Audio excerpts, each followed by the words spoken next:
Hey everybody, welcome back. We are at episode 11 of Lunch with a Life Coach, and we are into part four actually of our calendar cleanup process giveaway. So if you haven't joined me for one of, or actually all of the last three episodes, you may consider, if you're, as you're listening, if you think, what are we talking about with an inventory and a, categorization and a refinement? Any of those pieces, if you're feeling a little bit unsure of what sort of we're touching on here, I really would invite you to head back there. And then for folks who have been working away with your workbook or with your own notes, as we've moved through this process, grab that workbook, grab your notes to make sure that you can continue in your progress. So today is a quick episode because it touches on two tools that are actually really quite easy to use, which we love easy, and easy to implement, but they actually are extremely important because through the process of better organizing our time and cleaning up our calendar as such, there can be a couple of things that we get stuck on. So I'm looking at some of our notebook tools, my scribbly notes all over, and we're going to be talking about this time estimation tool and the time log tool. Those are both in the guide, or the workbook, I should say, and you can easily just use a piece of paper and a pen, or something a little more formal than a piece of paper and a pen. I do love taking notes though.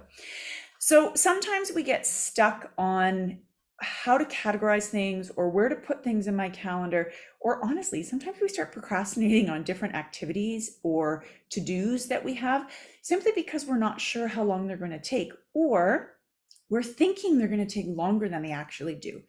So the first tool is time estimation. If there's something you're having a hard time either getting done, getting motivated to do, or figuring out where it belongs in your calendar, I want you to time yourself the next time you do that particular thing, okay? So I know for me, one of the cleaning tasks, for example, that I despise is cleaning our bathrooms, right? And yes, I get it, privileged to have a bathroom, etc. And I hate, both things are true. I hate cleaning the bathrooms. So I often will sort of procrastinate on that. And then what I did was one day I thought, this is ridiculous. I'm wasting time. I'm thinking more about, or I'm spending more time worrying about how much time it takes, etc. I timed myself. And so now I know exactly how much time it takes for me start to finish to get the things done. And that's easier to put in the calendar. And it's easier to say, hey, I just look at my watch and I know I'm going to spend the next X number of minutes going through and doing that thing, and then I'll be done, right? So time estimation, if you are really stuck on just not knowing how to get started, where to put it in your calendar, if you find you're always putting off a particular thing, do it and time yourself, okay? It gives you a better idea.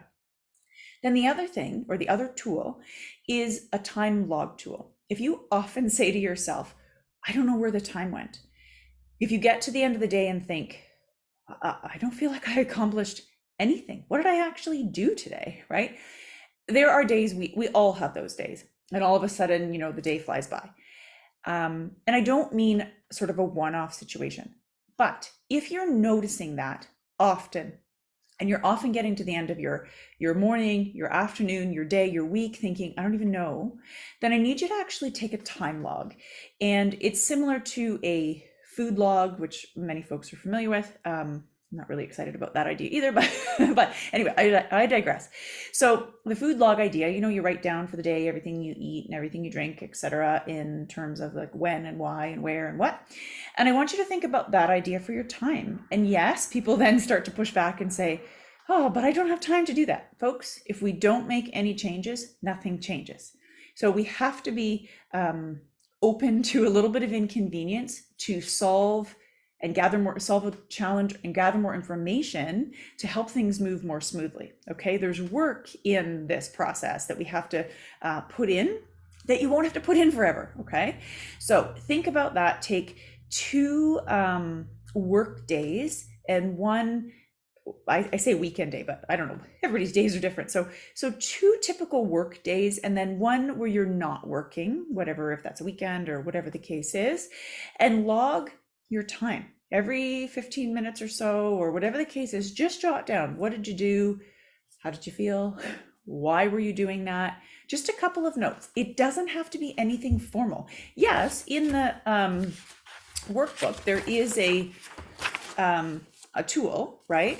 It says date, task, start time, end time, total time. So it's really pretty simple. You could easily do that just on your own. And really gather up that information, right? To find out what it is that you're doing, when, why, without judgment. This is a curiosity process to find out, where's my time going? Is this where my time needs to be going? And where might I be able to reclaim and recapture some time? Okay, so that's it. That is it for today. Really thinking about, because the last three to-dos or the last three episodes that contained a lot of to-dos were heavy, had some work involved.